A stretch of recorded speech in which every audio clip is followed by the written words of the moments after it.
இலங்கையின் தனித்துவத்தை பிரதிபலிக்கும் வகையில் திட்டங்களை தயாரிக்குமாறு ஜனாதிபதி அனுரகுமார திசாநாயக்க அதிகாரிகளுக்கு அறிவுறுத்தல் வழங்கியுள்ளார்.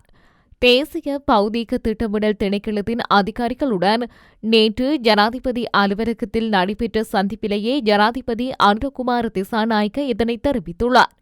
இதன்போது சம்பிரதாய கட்டுமானங்களுக்கு அப்பாலான சரியான நகர திட்டமிடல் முறையின் மூலம் இலங்கையை கவர்ச்சிகரமான சுற்றுலா களமாக்க மாற்ற முடியும் என ஜனாதிபதி சுட்டிக்காட்டியுள்ளார். நகர அபிவிருத்தியை திட்டமிடும் போது இலங்கையின் தனித்துவத்தை பிரதிபலிக்கும் வகையில் திட்டங்களை தயாரிக்குமாறு இதன்போது அதிகாரிகளுக்கு அறிவுறுத்தப்பட்டுள்ளது. இதேவேளை அபிவிருத்தி செயற்பாடுகளின் போது கிராமிய கலாசாரம் மற்றும் மக்கள் வாழ்வியலின் தனித்துவத்தை பாதுகாக்க வேண்டியதன் முக்கியத்துவத்தையும் ஜனாதிபதி வலியுறுத்தியுள்ளார்.